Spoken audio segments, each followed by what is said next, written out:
Today, I'm going to walk you through the basics of tuning your harp. Before we start tuning, let's make sure we understand the strings. By now, you probably know the red strings are C's and the blue ones are F's.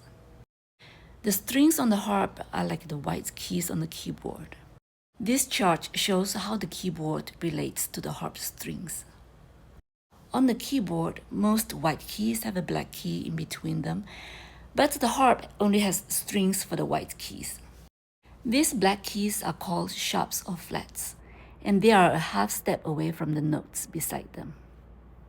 The only exceptions are between E and F and between B and C. There's no black key in between. So if you tune an E too high, it will become an F. And if you tune a B too high, it will become a C. If your A string is too low, your tuner might show you it's a G sharp or A flat. They are the same note, just two different names. Here's a clearer chart. You can screenshot this for reference. When we tighten the strings, the pitch goes up, moving toward the higher notes in the direction of the arrow. When we loosen the strings, the pitch goes down toward the lower notes. Now I'm going to tune my harp. This is a very out-of-tune triplet Christina 26. I have set my tuner on a selfie stick. You can put yours on the music stand or your harp bench. You do not want to hold it in your hands because you will need both hands free. I have clipped the pickup onto the back of the soundboard. I like to start tuning from middle C, go up, then come back to the middle C and go down. But that's just my personal preference. You can choose a different order if you like. Pluck the string with your left hand repeatedly in a steady beat, while your right hand turns the tuning key.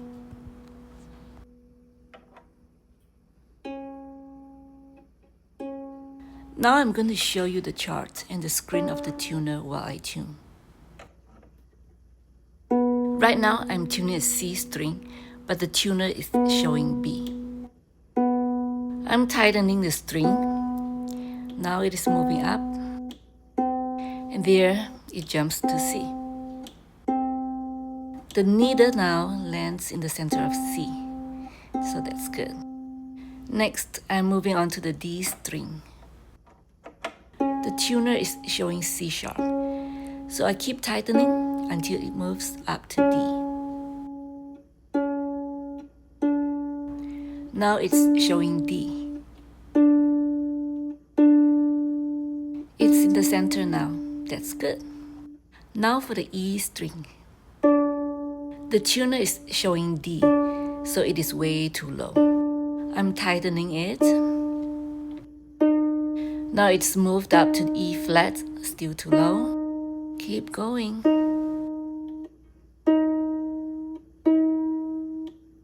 Now it is moving from E flat to E.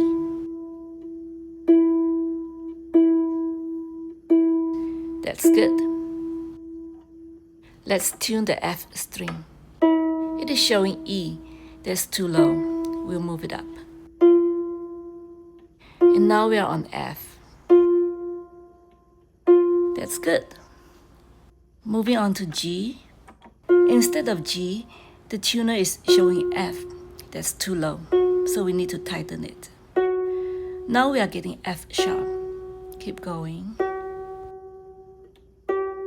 Now we have G.